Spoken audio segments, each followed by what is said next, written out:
We have found a place to rest our heads for tonight. We are halfway between Maryborough and Hervey Bay, 15 minutes out from both of those townships. And we're at our farm stay.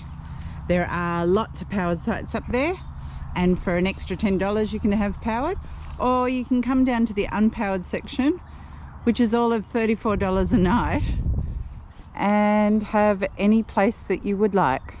We're going to stay here 2 nights, have a bit of look around Hervey Bay primarily, and hopefully meet some horses. Actually, if you're into horse riding, they offer horse riding trails here for $125, I think.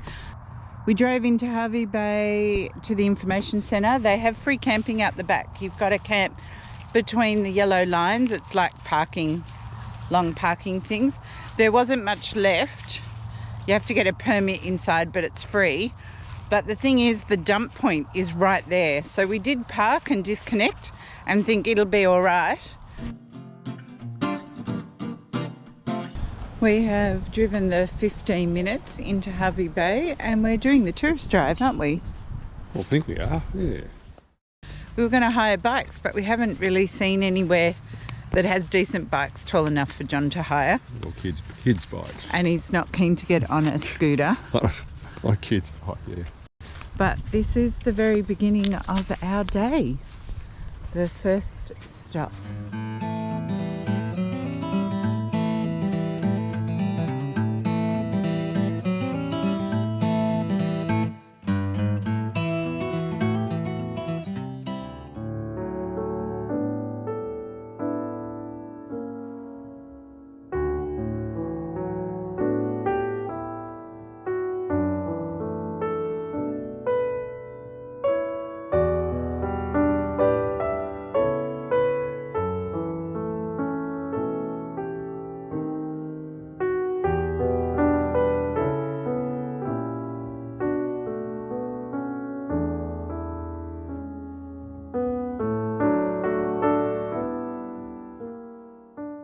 This sandbank is huge. People are walking down on it all the way down. There's a big resort at the end, and this water is so crystal clear.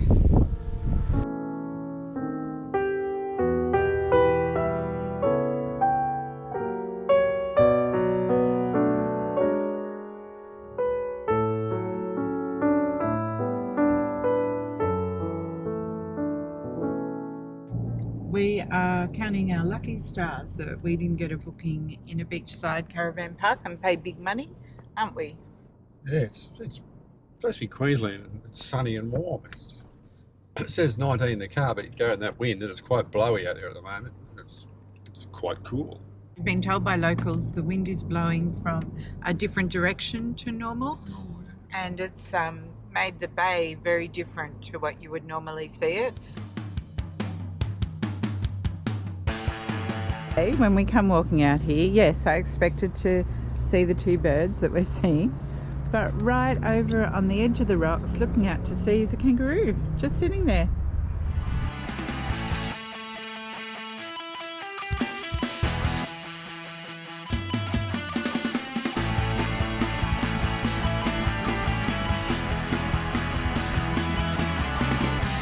Well, this is the end of the tourist drive. Lots and lots of shops and places to eat that didn't really interest us. We've looked and looked and looked, but there's no whales for us today. I think it's just too choppy.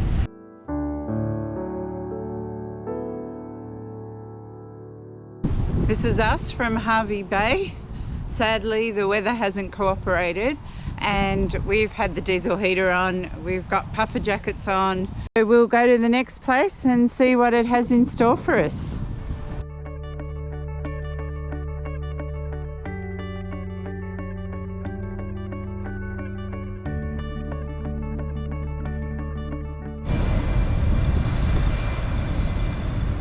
We are here. Neither of us drink rum, but we've certainly grown up with it, and as youngsters we drank more than our fair share of rum and cokes. So most of it was Bundy, wasn't it, Mr. Howe? You're a Bundy drinker? Once upon a time. Oh, Bundy the Coke, that's about it. Not really serious. And we booked in for 2 o'clock, and it asked you to be there half an hour before then. And it's got great caravan parking actually.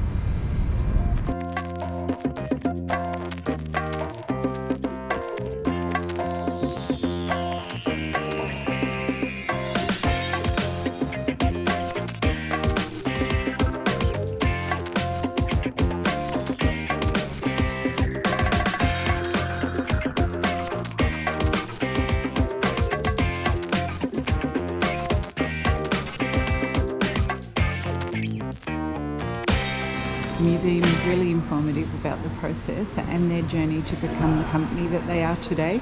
It's really good and interesting to see. And then you come to this like a whole wall of all their different products. It's quite amazing, really.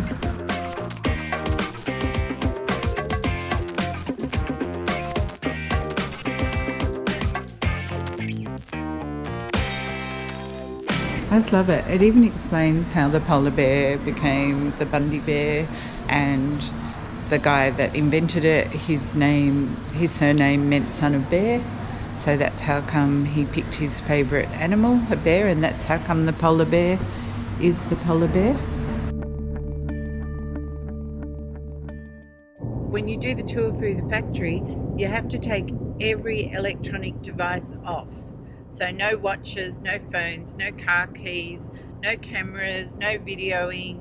And in fact, if you have a pacemaker or a cochlear implant, you need to tell them so they can keep an eye on all the monitors and readings, because it's such a highly flammable area.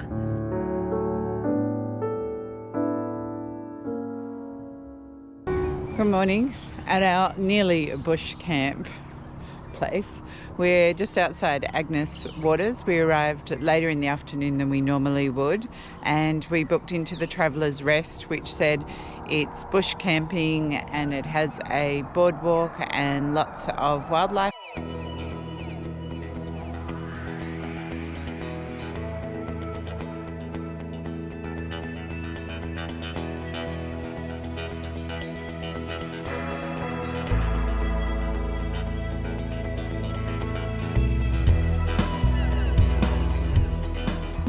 But this is our camp here, not where she originally told us to camp. She just said to go down the back.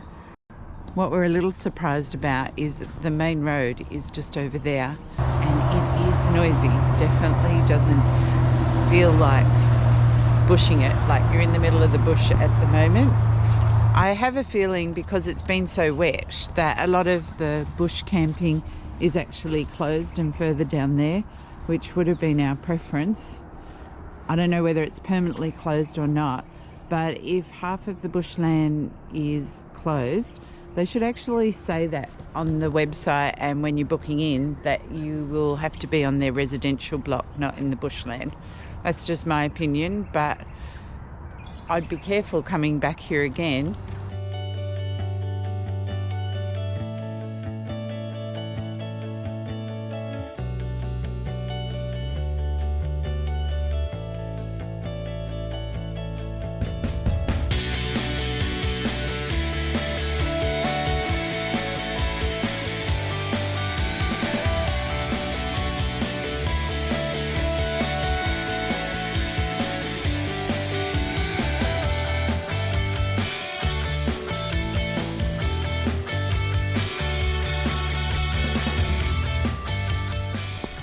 Hey. Why'd the Mexican push his wife off the cliff? Why? Tequila. Oh my gosh, you're telling me that with the cliff up there that we've got to climb. I'm not taking credit for that. If it's good, I'll take credit. If I don't, if it's bad, it's my workmate's sense.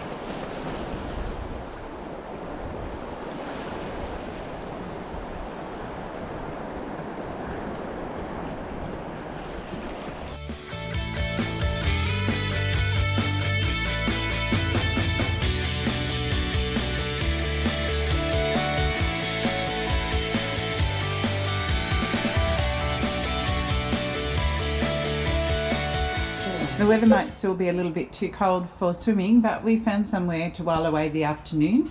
We're at the distillery 1770. It's fruit-based liqueurs and spirits. And they're pretty yummy. We've had a taste through all of them. Not bad, Mr. Hal? That one's, I think that's nice. It's the lime and something else. You can't remember. Lime and grapefruit, that's a nice 26.6%. Yeah, so So I won't better drive home now. no, that's right. Well, I can't drive. I've had more than you. Yeah, well. We're buggered.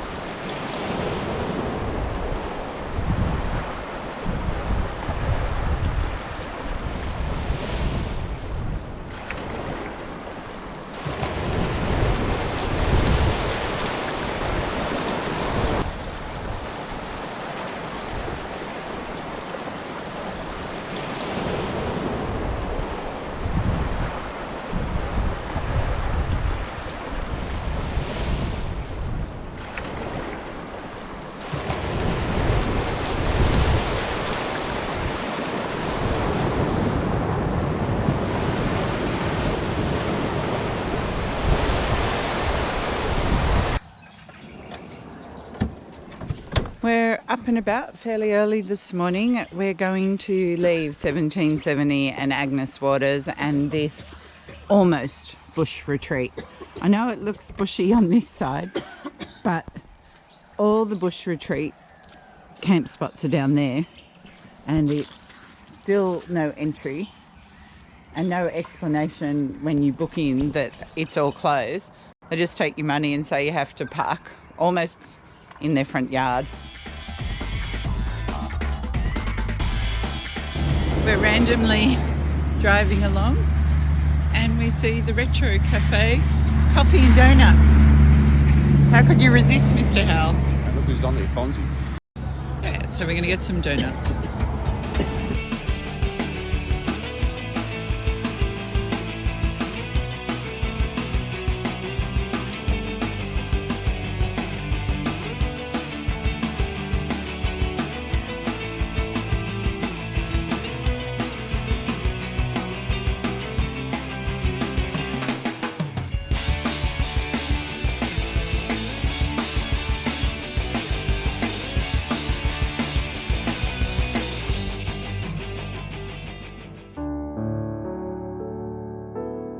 Welcome to the Marlborough Roadhouse free camping area.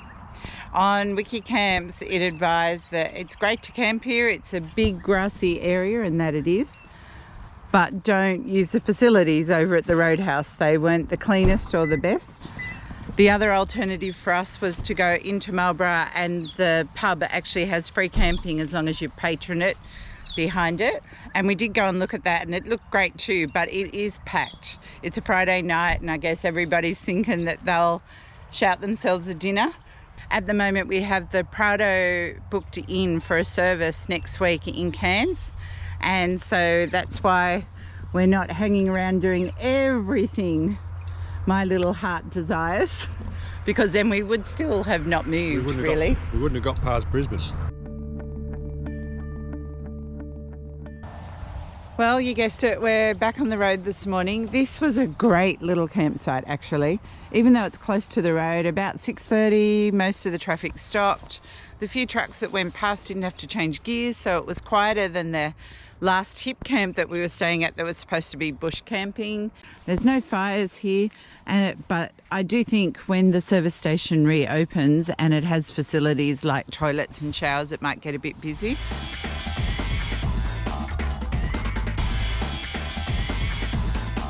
Here we are at the Serena sugar shed. We're going to do the tour. John loves sugarcane mills. There was one close to where he grew up, and he used to do tours as a child at school. So when we saw this, we just have stopped. I don't think we'll spend overnight in Serena, but we're definitely going to have an hour-long tour. Is that right? I need sweetening up. Yeah, and he needs raw sugar. He dropped it all in the campground and he has no raw sugar for his coffee. Yeah, it's awful. And that's about the only thing they don't sell here is sugar, which is hilarious.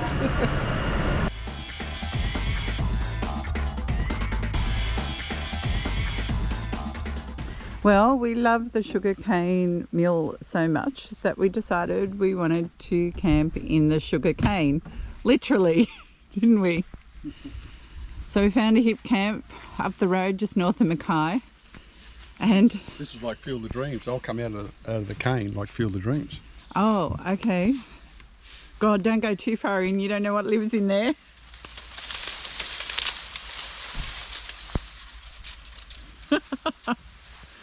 It is very, very cool. So Great. we're actually on the driveway. The main house is over there. We've had a beautiful day actually. We've stopped a few times and we've just moseyed along and we've made good progress, but it hasn't been all day sitting in the car.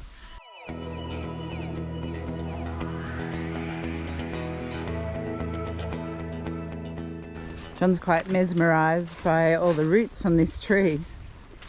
Amazing. It's like multiple trees together or something.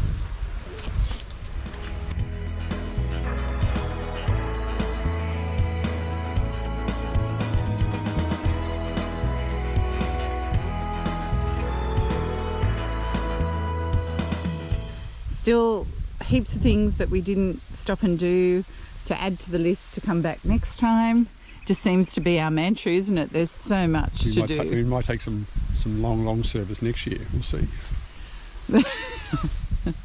And the grass is just green and everything is flat and we didn't have to do anything other than John's got to pull out his coffee machine and make a coffee. I'm so excited I'm going to have a coffee. Yes. And I'm just going to sit. We're going to watch the world go by.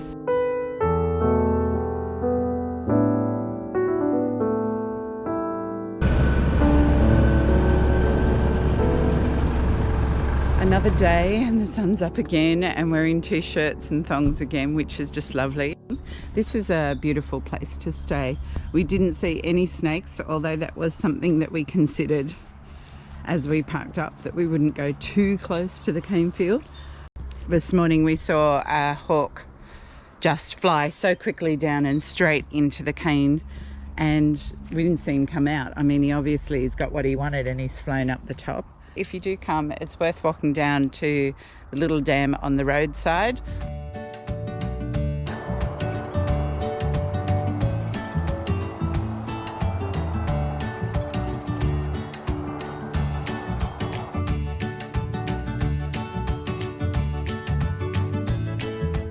We'll continue north today and keep this in mind because it would be a good place to come if you wanted to base yourself for MacKay in somewhere rural and cheaper. But wherever we end up further north, I'll let you know next time and I'll see you on the other side.